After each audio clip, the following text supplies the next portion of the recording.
Assalamualaikum warahmatullahi wabarakatuh. Selamat pagi, salam sejahtera bagi kita semua. Semoga kita semua dalam keadaan sehat walafiat. Dan tak lupa saya ucapkan terima kasih kepada dosen kita yang telah memberikan kami kesempatan untuk menyampaikan materi kali ini, yaitu membahas tentang manusia dan peradaban. Sebelum kami memulai presentasi pada hari ini, saya perkenalkan terlebih dahulu anggota kelompok kami, yaitu yang pertama ada Khairinisa, yang kedua ada Afifa Taira Zahra, yang ketiga ada Sheila Vanessa, yang keempat ada Dela Fitria, yaitu saya sendiri, yang kelima ada Syarifah Najla Humaira. Untuk materi yang pertama akan dijelaskan oleh Khairinisa. Hakikat dan peradaban. Peradaban memiliki kaitan yang erat dengan kebudayaan. Kebudayaan pada hakikatnya adalah hal cipta, rasa, dan karsa manusia dalam memenuhi kebutuhan hidupnya. Kemampuan cipta atau akal manusia menghasilkan ilmu pengetahuan. Kemampuan rasa manusia melalui alat inderanya menghasilkan beragam barang seni dan bentuk-bentuk kesenian. Sedang karsa manusia menghendaki kesempurnaan, kemuliaan, dan kebahagiaan sehingga menghasilkan berbagai aktivitas hidup manusia untuk memenuhi kebutuhannya. Saya akan menjelaskan tentang definisi peradaban menurut para ahli. Menurut Bidan Sedihan, pengertian peradaban yang memiliki arti bahwa peradaban adalah seluruh kehidupan sosial, politik, ekonomi, dan teknik. Jadi peradaban memiliki kegunaan praktis dalam hubungan kemasyarakatan. Menurut Oswald Spengler, pengertian peradaban adalah kebudayaan yang telah mencapai taraf tinggi atau kompleks. Terlebih lagi, Spengler menyatakan bahwa peradaban ialah tingkat kebudayaan ketika telah mencapai taraf tinggi atau kompleks. Faktor yang memengaruhi peradaban. 1. Pendidikan. Semakin tinggi tingkat pendidikan yang diperoleh manusia dalam kehidupan, maka semakin mudah pula manusia menjalani kehidupannya. Selain itu, pendidikan juga dapat memberikan pengaruh yang signifikan terhadap peradaban, baik positif maupun sebaliknya. 2. Kemajuan teknologi dan ilmu pengetahuan. Kemajuan teknologi dan ilmu pengetahuan selalu memberi kemudahan bagi segala bentuk aktivitas manusia, karena manusia dapat memanfaatkan ilmu pengetahuan dan teknologi untuk menciptakan sesuatu yang bermanfaat bagi hidup dan kehidupannya. Science and technology make our life easier. Manusia sebagai makhluk beradab dan masyarakat adab. Manusia yang beradab adalah manusia yang bisa menyelaraskan antara cipta, rasa, dan karsa. Sebagai makhluk yang beradab, seharusnya dalam melakukan suatu tindak atau berperilaku manusia memperhatikan beberapa unsur, yaitu yang pertama moral.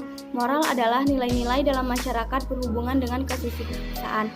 Yang kedua, norma adalah suatu aturan yang berlaku, bersifat mengikat, dan diperlukan dalam menuntun sikap dan tingkah laku manusia. Yang ketiga, etika. Etika merupakan nilai-nilai norma-norma sopan santun dalam mengatur tingkah laku manusia. Yang keempat, estetika. Estetika adalah ilmu yang membahas aspek-aspek keindahan mengenai rasa dan sifat. Evolusi budaya dan wujud peradaban dalam kehidupan sosial budaya. Evolusi kebudayaan ini berlangsung sesuai dengan perkembangan budidaya atau akal pikiran manusia dalam menghadapi tantangan hidup dari waktu ke waktu. Masa prasejarah yaitu masa sebelum manusia mengenal tulisan sampai manusia mengenal tulisan. Masa sejarah yaitu masa manusia telah mengenal tulisan.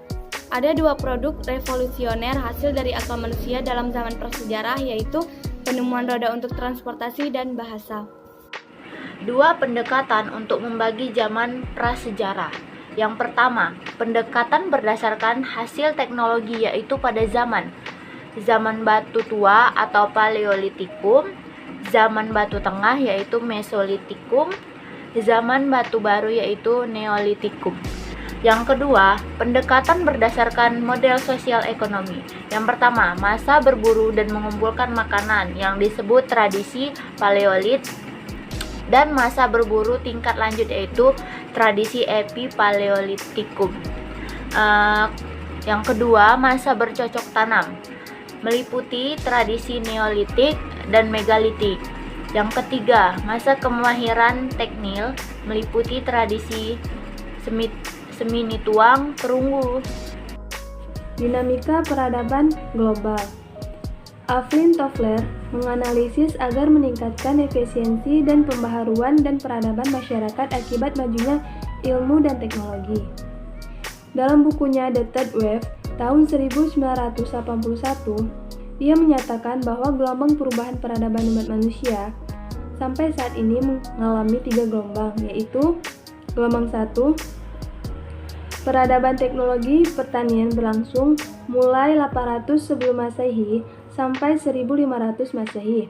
Gelombang 2, peradaban teknologi industri berlangsung mulai 1500 Masehi sampai 1970 Masehi.